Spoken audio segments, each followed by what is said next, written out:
Hello and welcome back to BMS Pran channel. कल हमने 6 द्रव्य देखे थे, तो आज हम वही सीरीज़ कंटिन्यू करने वाले हैं।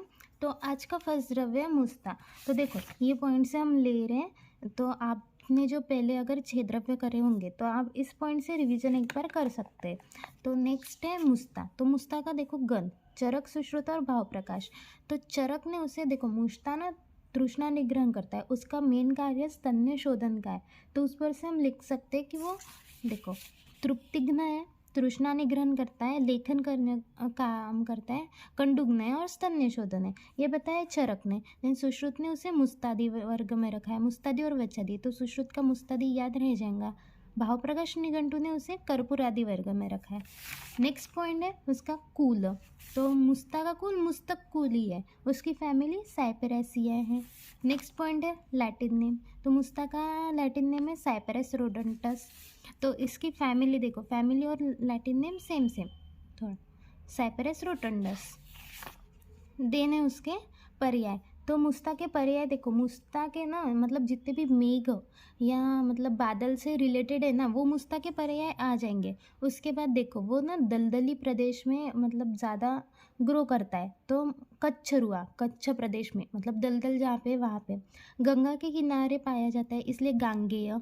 उसके बाद उसका हितकर हमें परिणाम मिलता है इसलिए भद्र इस नाम से। या मेघ के प्रमाण वो श्याम वर्ण का रहता है इसलिए वारिद ये। और मेघ के जितने पर्याय है वो मुस्ता के पर्याय है। जैसे देखो यहाँ पे दिया है जलद, अम्बुद, घन, नागर मुस्ता, शिशिरा, जिमूत, मेघ, नीरद या कपालिनी। ये मेघ इस अर्थ से लिए, बाकी के वारिद, गांगेय, कच्छरुआ, भद्र। मुस्तक क्यों कहा जाता है इसे?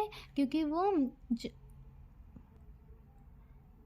मतलब जहाँ पे बहुत सारे प्लांट्स रहते हैं वहाँ पे ग्रो करता है। देखो ये इस प्रकार से मुस्ता का प्लांट होता है, मतलब छोटा सा क्षुप रहता है इसका। और उसका उपयुक्तांग ट्यूबर रहता है, मतलब कंद उसका मुस्ता का यूज़ करते हैं हम। इस तरह से वो रहता है। देखो अभी हमने पर्याय देख लिए, उपयुक्तांग तो उसका कंद और ट्यूबर ये बता दिया। देन है केमिकल कंपोजिशन। मुस्ता का मैंने लैटिन नेम साइपेरस रोटंडस बताया था, तो उस पर से ही उसका केमिकल कंपोजिशन है। तो साइपेरिन, उसमें एक स्थिर तेल रहता है और एक सुगंधित तेल रहता है, मतलब essential oil, beta sitosterol, carbohydrate, sugar, gum और वासा। ये उसका केमिकल कंपोजिशन। साइपेरिन याद रह जाएगा। देन उत्पत्ति स्थान। तो अभी बताया कि गंगा के किनारे पाया जाता है या दलदल प्रदेश में, तो वही मतलब जहाँ पे पानी रहता है वहाँ मुस्ता ग्रो करता है। देन उसका रसपंचक। तो रसपंचक मुस्ता तिक्त कटु कषाय रस का है। उसके बाद उसका शीतवीर्य है, कटु विपाक है और लघु रुक्ष उसका गुण है। इसकी एक ट्रिक है, हमारे चैनल पे अपलोड करी है पहले से, तो वो आप देख सकते कि कैसे सब प्लांट्स का रसवीर्य विपाक कलन करना है। देन उसका कार्य। तो मेन कार्य मैंने पहले बताया कि स्तन्य शोधन का इसका मेन कार्य है। स्तन्य शुद्धिकर या स्तन्य शोधन ये मुस्ता का मेन कार्य है। देन स्थानीन देखेंगे। देखो पहले जब चरक ने गंध बताया था तब मैंने बताया था कि वो लेखन कर्म करता है, तो इस वजह से जो नेत्र रोग रहते हैं उसमें हम अंजन की तरह लगा सकते हैं। या कंडुग्न भी बताया था, तो कंडुग्न मतलब हम त्वचा रोग में वगैरह उसका लेप कर सकते हैं जिसमें कंडू में यूज़फुल हो सके। देन उसके बाद ये स्थानीन में देख रहे हैं, तो स्थानीन में नेत्र में अंजन हो गया, त्वचा रोग में लेप हो गया, और स्तन्य शुद्धि के लिए भी स्तन्य पे हम उसका लेप लगा सकते हैं। प्रमुख कार्य स्तन्य शोधन, स्तन्य शुद्धिकर और स्तन्य जनन, ये स्थानीन बता दिए, अंजन लेप का। उसके बाद आभ्यंतर। तो देखो मुस्ता अग्निदीपन कराता है, पाचन कराता है और ग्राही भी है। तो इसलिए मतलब अग्निमांद्य में या अतिसार में या प्रवाहिका में उसका यूज़ होता है। ये अन्न और पुरीश्वा में हो गया। नेक्स्ट है उदकवह। जब मैंने गन बताया था तब बताया था कि ये तृप्तिघ्न और तृष्णा निग्रह ना। मुस्ता में ना पानी ज़्यादा प्रमाण में रहता है इसलिए वो मतलब तृष्णा का शमन कराता है। तो अगर ज्वर में वगैरह तृष्णा हो रही होंगी या अतिसार में तृष्णा हो रही होंगी तो उस व्याधि में हम उसको यूज़ कर सकते। देन नेक्स्ट है अन्न व पुरुष हो गए, उदक व हो गए। अभी रसरक्त और मांस व देखेंगे। तो रसरक्त मांस पित्त का शमन, ये ना इसके देखो शीतवीर्य का इसलिए पित्त का शमन करेगा, बाकी सब गुणों से कफ का शमन करेगा। तो पित्त का शमन कर रहा मतलब रक्त का शुद्धि करेगा, तो रस रक्तवा में रक्त शुद्धि करे। देन ज्वर का भी शमन करता है वो, लेकिन हम जीर्ण ज्वर में मुस्ता का यूज़ नहीं करते। और रस रक्त का शोधन कराता है, तो रस का ही उपधातु स्तन्य, तो स्तन्य जनन भी कार्य करेगा या स्तन्य शोधन भी उसका काम रहेगा। स्तन्य शोधन, स्तन्य जनन और स्तन्य शुद्धिकर।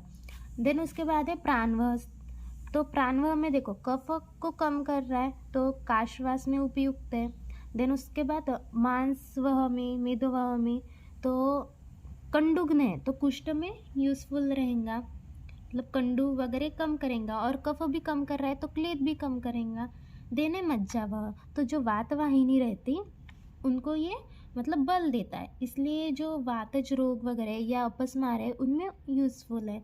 देन उसके बाद मैंने बताया था कि नागरमुस्ता में पानी रहता है, तो जो मूत्रवाह स्त्रोतस में है तो उसमें मूत्रकृच्छ में यूज़फुल रहेगा। और बस्ती दाह भी ये कम कराता है, इसलिए मतलब मूत्रवाह में वो मूत्रगत रक्तपित्त, अश्मरी या मूत्रकृच्छ इनमें यूज़फुल है। शुक्र आर्तवह में अगर रजोरोध होगा, मतलब अगर जो ब्लड है वो बाहर नहीं आ रहा होगा, तो हम गर्भाशय मतलब मुस्ता गर्भाशय संकोचक है, इसलिए उसका हम यूज़ कर सकते हैं। मतलब मॉडर्न से कोरिलेट करें तो वो यूटेराइन का कॉन्ट्रैक्शन कराता है। ये उसके कार्य हो गए। देन मात्रा उसकी, तो मुस्ता का चूर्ण 1 to 3 ग्राम, और अगर क्वाथ बनाया तो वो 40 to 80 ml। देन उसके कल्प है, तो मुस्तादी क्वाथ, मुस्तक अरिष्ट, मुस्तादी लेह और षडंग पानी है। ये हो गया मुस्ता। नेक्स्ट हमारा प्लांट है, देखो मुस्ता हो गया। अभी नेक्स्ट देखेंगे हम नागकेशर। उससे पहले एक पॉइंट रह गया है जो कि है प्रकार वाला।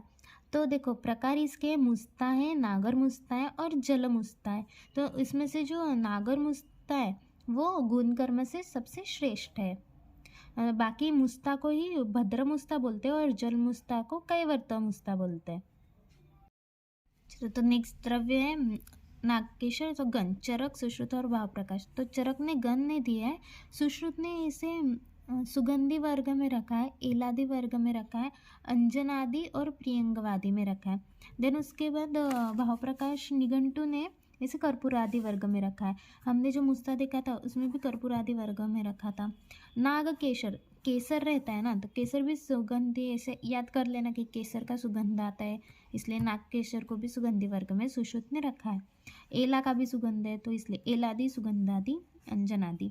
ये हो गए उसके गण। देन नेक्स्ट है कुल। तो नागकेशर का कुल नागकेशर कुल ही है। उसकी जो फैमिली है वो है कैलोफाइलेसी है। उसका देना है लैटिन नेम, तो लैटिन नेम है इसका है मेजुआ फेरी। इस पर से ही हमने केमिकल कंपोजिशन भी किया है। नेक्स्ट है उसके पर्याय, तो नागकेशर। देखो नागकेशर क्यों बोलते, क्योंकि ये जो एलिफेंट्स रहते उनको पसंद है, इसलिए नागकेशर। और इसलिए भी उसको द्वीपह भी बोलते हैं।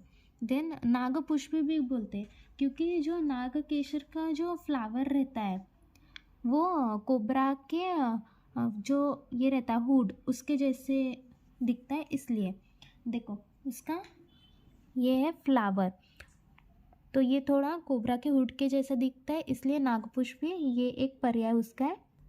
देन उसका एक कांचन करके भी पर्याय है, क्योंकि जो उसके जो केसर रहते हैं वो येलो कलर के रहते हैं, इसकी वजह से ही एक चंपक भी ये उसका ये है, मतलब चांपे एक है, क्योंकि जो केसर उसके रहते हैं वो येलो कलर के रहते हैं और जो चंपक का फ्लावर रहता वो भी येलो कलर का रहता, तो उसके जैसे दिखते।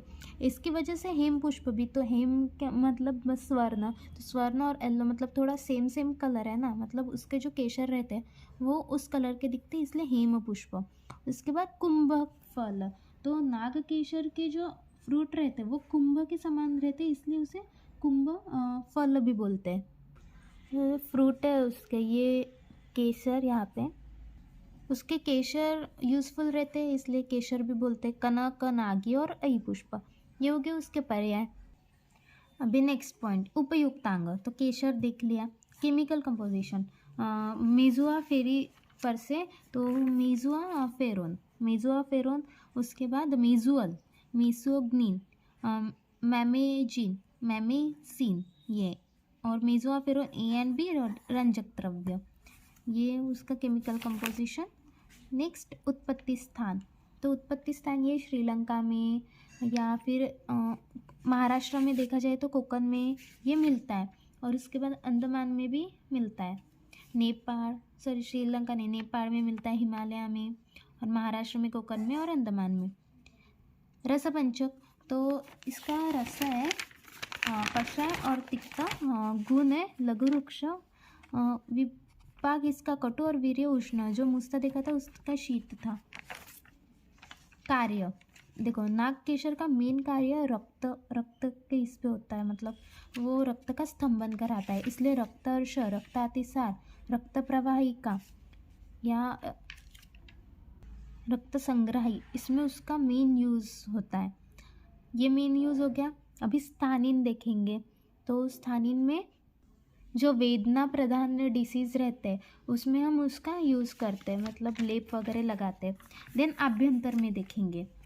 हाँ, और एक स्थानीन में ये भी कि नाग केशर है तो मतलब सुगंधी, तो उससे क्या करेंगे हम, अगर अपने शरीर पे वो लगाएंगे तो श्वेत की वजह से जो दुर्गंध आती है तो उसमें हम लेप लगाएंगे तो वो नहीं आएंगी।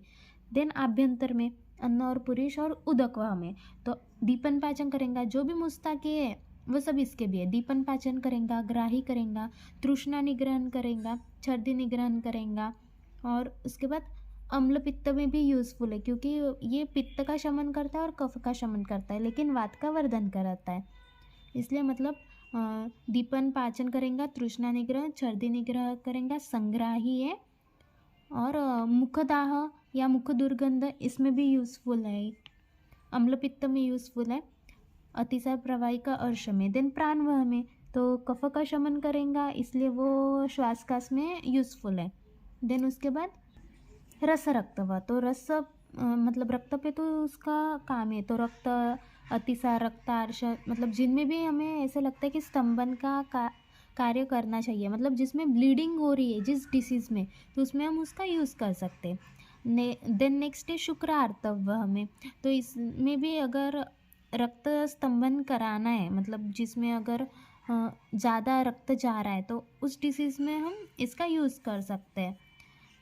जैसे अत्यार्त इसमें या रक्त प्रदर में हम इसका यूज़ कर सकते हैं। नेक्स्ट है मूत्र वह में, तो ये भी मूत्रल कार्य करता है, इसलिए मूत्रकृच्छ में हम इसका यूज़ कर सकते हैं। और अगर देखो पित्त का शमन कर रहा है तो मूत्रदाह होंगी तो हम उसमें भी यूज़ कर सकते हैं। और इसके बाकी भी एक दो यूज़ है, जैसे ये विष विकार में भी यूज़फुल है, सामान्य दौर्बल्य में भी यूज़फुल है, और कुष्ठ में भी यूज़फुल है। ये हो गए इसके कार्य। तो मेन कार्य तो रक्त का स्तंभन करता है, ये याद रखना है। कौन? नागकेशर। देन उसकी मात्रा, तो मात्रा चूर्ण 1 से 3 ग्राम है, 1 से 3 ग्राम या 0.5 to 2 ग्राम कुछ भी लिख सकते हैं। देन कल्प उसके तो पुष्पानुक चूर्ण, भास्कर लवण, इलादी चूर्ण और खदिराष्ट, ये हो गया नागकेशर। इसके प्रकार, तो देखो प्रकार, देखो मराठी, मतलब मेरी मराठी बुक है तो 2 तांबड़ा और काड़ा, मतलब ब्लैक और नारंगी, तो नारंगी जो है वो श्रेष्ठ रहता है, जो ब्लैक रहते हैं उसको ही पुन्नाग भी बोलते हैं। इसमें एक एडल्ट्रेंट का दिया है कि एडल्ट्रेंट या प्रतिनिधि, तो इसका प्रतिनिधि पुन्नाग, मतलब जो ब्लैक कलर का है वो हम यूज़ कर सकते हैं।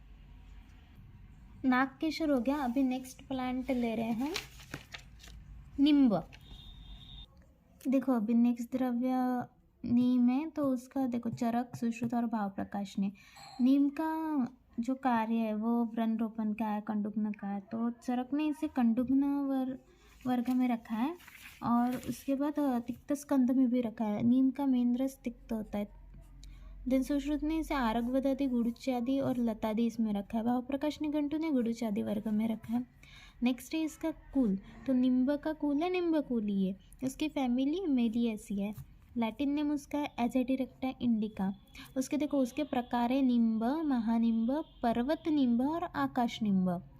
पर्वत निम्ब, आकाश निम्ब, महानिम्ब और निम्ब। देन उसके ये उसके प्रकार। देन उसके पर्याय। तो नीम के पर्याय कौन से? देखो वो कृमि का नाश करता है इसलिए कृमिघ्न है, मतलब ये कार्य के ऊपर से कृमिघ्न। वो छर्दन, छर्दन ये भी एक उसका पर्याय। ये छर्दन पर्याय मदन फल के लिए भी आया है, ये छर्दी में यूज़फुल है इसलिए छर्दन ये एक पर्याय है। देन देखो उसका मतलब त्वचा रोग पे मेन काम है इसलिए पीछू मर्द या वरत्वच ये दो उसके पर्याय। देन हिंग के निर्यास के जैसे इसका निर्यास रहता है इसलिए हिंगु निर्यास बोला है। सर्वरोगनाशक है इसलिए अरिष्ट। पीछू मर्द, वरत्वच, अरिष्ट, हिंगु निर्यास। परिभद्र, प्रभद्र और सुभद्र मतलब कल्याणकारी है। तिक्त रस की वजह से वर तिक्त और सुतिक्त। ये छर्दन कृमिघ्न ये हो गए, ये उसके पर्याय। देन नेक्स्ट पॉइंट है उपयुक्तांग। तो नीम का सब भी यूज़ कर सकते हैं हम, जैसे उसका तेल, उसका पत्र, उसका बीज, उसका फल, उसका निर्यास, सब कुछ। Then chemical composition. तो एजेडिरेक्टा इंडिका इस पर से और जो नीम है इस पर से उसका केमिकल कंपोजिशन याद रखना है। जो कि देखो नीम से निम्बिन, निम्बेनिन, एजेडिरेक्टा से azadirone, nimbendione, azadirachtin, nimbin, nimbidin, margolone, volatile oil, tannin, calcium, phosphorus, salts of iron, tannin, राड, वासाम्ल और गंधक के अतितिक्त क्षारत्व ये होते हैं। देन उत्पत्ति स्थान। तो नीम तो हर जगह ही पाया जाता है, तो इंडिया में कहीं भी पाया जाता है। रसपंचक इसका क्या है? तो मेन रस तो मैंने बता दिया था कि इसका तिक्त है। तो तिक्त कषाय और कटु भी एक ले सकते हैं हम। तिक्त कषाय मेन है। देन उसके गुण तो वो लघु रुक्ष है, अगर तेल लेंगे तो उसमें स्निग्ध भी आ जाएगा। उसका जो वीर्य है वो है शीत और विपाक उसका है कटु। तो रसपंचक हो गया। नेक्स्ट है उसके कार्य। तो देखो मेन कार्य मेन है उसका व्रण शोधन के लिए, अगर कहीं जख्म लग गई होंगी तो व्रण शोधन, व्रणरोपण कराता है। और उसके बाद कुष्ठ, जो स्त्रावी कुष्ठ रहते हैं मतलब जिनमें से स्त्राव या पानी निकलता है, तो उनमें उसका मेन यूज़ होता है। ये हो गया उसके मेन यूज़। उसके बाद देखेंगे हम उसके दोषज्ञता मतलब दोषण पेय के कार्य। तो देखो मतलब उसका तिक्त, कटु कषाय, रस बताया था और कटु विपाक था, तो इसकी वजह से वो कफ का शमन करेगा। और वीर्य शीत होने की वजह से वो पित्त का शमन करेगा। तो पित्त और कफग्न है लेकिन वात को बढ़ाता है। देन उसके बाद उसके स्थानीन कर्म कौन से उसके? तो देखो मतलब मैंने बताया था कि अगर मतलब वो व्रण रोपण और शोधन करता है। तो अगर कहीं पे जख्म लग गई मतलब हमें लग गया तो उसके मतलब क्वाथ से हम वो धो सकते हैं, मतलब वो व्रण शोधन और रोपण करता है तो मूलक्वाथ उसमें यूज़फुल है। देन टूथपेस्ट में भी हम देखते हैं कि नीम का यूज़ होता है, तो हम मतलब मुख दुर्गंधि नाशक भी उसका यूज़ कर सकते हैं। या अरुचि अगर हमें है तो उसमें भी हम उसका यूज़ कर सकते हैं एज अ गंडूश की तरह वगैरह, या पेस्ट की तरह भी यूज़ कर सकते हैं। देन कुष्ठ में भी हम उसका लेप वगैरह कर सकते हैं। देन कृमिदंत में भी हम गंडूश कर सकते हैं। ये हो गए उसके स्थानीय। अगर घर में भी हम देखते हैं अगर ज़्यादा मच्छर वगैरह रहते तो पहले के ज़माने में हम वो नीम के पत्ते जलाते थे जिससे मच्छर वगैरह से भाग जाते थे। तो वो भी एक उसका ये स्थानीय कर्म। उसके मेन कर्म में जंतुघ्न भी आता है। देन आभ्यंतर देखेंगे तो धातुन पे कार्य उसके क्या रहते। तो अगर ज़्यादा मात्रा में हम प्रयोग करते रहेंगे डेली तो धातु को वो क्षीण भी कर सकता है। देन अन्न और पुरीश्व में देखेंगे तो दीपन और पाचन कार्य करता है। देन ग्राही है वो। और तृष्णा का उदकवह में देखेंगे तो तृष्णा का शमन करता है। तो दीपन, पाचन, ग्राही तो जैसे अतिसार वगैरह होगा या अग्निमांद्य तो उसमें उसका यूज़ होगा। और उसका पर्याय था छर्दन, मतलब छर्दी में भी यूज़फुल है, मतलब वोमिटिंग को रोकता है। तो छर्दी भी एक उसका कर्म आ जाएगा। देखो वो ग्राही कार्य करता है लेकिन विबंध में यूज़फुल है क्योंकि वो वातानुलोमन है इसलिए। और यकृत उत्तेजन भी निम्ब कराता है। और निम्ब कृमि रोग में भी यूज़फुल है। अरुचि में तो स्थानीय में ही बताया था कि अरुचि में यूज़फुल है। देन ज्वर, तो ज्वर में भी हम नींबू का यूज़ कर सकते हैं। देन आएगा प्राणवह, तो प्राणवह में देखो कफ कफ का शमन कर रहा है तो काशवास में यूज़फुल होगा। तो और नेक्स्ट है रस रक्तवह में, तो रक्त का स्तंभन कराता है, इसलिए रक्तातिसार रक्तार्श इसमें हम उसका यूज़ करते हैं, ज्वर में यूज़ करते हैं। देन मांस और मेदवह में हम कुष्ठ में इसका यूज़ करते हैं, ज़्यादातर स्त्रावी कुष्ठ में, मांस मेद में, और प्रमेह भी आ जाएगा, हम प्रमेह में भी उसका यूज़ करते हैं। और जो रस रक्त व स्रोत है उनमें हम मतलब रक्त की शुद्धि कराता है ये, और यकृत का उत्तेजन कराता है, तो कामला पांडु और रक्त पित्त में भी इसका यूज़ होता है। देन शुक्र आर्तों में जिसमें सकष्ट आर्त होगा या कष्टार्थ होगा, तो इसमें गर्भाशय उत्तेजक ये देते हैं। उसके बाद फिरंग और उपदंश, ये जो शुक्रार्थ स्त्रोत के व्याधि है, इसमें भी हम निम्ब का यूज़ कर सकते हैं। मतलब उसके कार्य देखो कौन कौन से हो गए, ग्राही, श्रम, तृष्णा, कास, ज्वर, अरुचि, कृमि, छर्दी, व्रण, कुष्ठ, वृल्लास, प्रमेय, उसके कार्य। नेक्स्ट उसका है मात्रा, तो मात्रा उसकी देखो स्वरस 10 to 20 ml है, कल्क 10 to 20 ग्राम है, देन कषाय 50 to 100 ml, चूर्ण 2 to 4 ग्राम, और तेल इसके 5 to 10 ड्रॉप्स। देन उसके कल्प, तो कल्प निम्बादि चूर्ण, निम्ब गंधक चूर्ण, निम्ब हरिद्रा खंड, व्रण शोधन तेल, ये सब है। प्रकार तो पहले बता दिए थे, निम्ब, महानिम्ब, पर्वत निम्ब और आकाश निम्ब। देन नेक्स्ट द्रव्य है निर्गुंडी, तो निर्गुंडी का गण। चलो अभी नेक्स्ट प्लांट है निर्गुंडी, तो चरक ने इसे कौन से गण में रखा है, तो वो है विषग्न और कृमिग्न। सुश्रुत ने सुरसा आदि और भाव प्रकाश निघंटु ने गुड़ुचादि वर्ग में। इसका कुल कौन सा है, तो निर्गुंडी कुल लैमिएसिया है। पहले इसे वर्बेनेसिया में रखा था, लेकिन अभी लैमिएसिया है। नेक्स्ट इसका लैटिन नेम है तो वाइटेक्स निगुंडो, इसका लैटिन नेम। देन इसके पर्याय, तो देखो सिंधुवारक या सिंधु ऐसे आया तो वो मतलब निर्गुंडी का है। निर्गुंडी क्यों बोलते, क्योंकि ये रोग से आराम दिलाती है हमें, रोग से रक्षण करती है हमारा, इसलिए इसे निर्गुंडी बोलते हैं। सुगंधिका या सुवहा, क्योंकि स्मेल की वजह से, सुगंधिका, सुवहा, इंद्र सुरसा यूजफुल मेडिसिन है इसलिए। भूतकेशी, शीत सह, सिंधुवारक, सुंदुक, शेफाली, श्वेत कुसुम, क्योंकि इसके जो फूल रहते हैं वो श्वेत रहते हैं, मतलब फ्लावर्स। नील सिंधुक, नीले कलर के भी रहते हैं। पुष्प नीलक, अनिल मंजिरी। पर्याय हो गए उपयुक्तांग, तो इसका पंचांग यूजफुल है। केमिकल कंपोजिशन निर्गुंडी, वाइटेक्स निर्गुंड है ना, तो वाइटेक्स से थोड़ा मतलब वेनिलिक एसिड, ऐसे vanillin, amino acid like glycine, alanine, valine, essential oil रहते हैं, ल्यूटिनॉल, बीटा सिस्टेस्टेरॉल, ये थे। मतलब वेनिलिक एसिड, वेनिलिन, ये याद रखने दो। उत्पत्ति स्थान, तो ये कहाँ पाया जाता है, जो हॉट रीजन रहता है उधर ये पाया जाता है। रस पंचक, तो इसका रस जो है वह है तिक्त कटु कषाय, गुण उसका लघु वृक्ष है, और उसका जो वीर्य है वो है उष्ण और विपाक है कटु। तो ये तो मेन मतलब मूल का है, ये रूट्स का। देन उसके बाद रसपंचक हो गया। इसके कार्य, तो देखो निर्गुंडी का मेन कार्य जो है ना वो वेदना के ऊपर रहता है, मतलब जितने भी वेदना युक्त विकार है उसमें उसका यूज़ रहता है। जैसे गृध्रसी हो गया मतलब सियाटिका, तो सियाटिका में भी बहुत पेन रहता तो उसमें उसका यूज़, या शोथ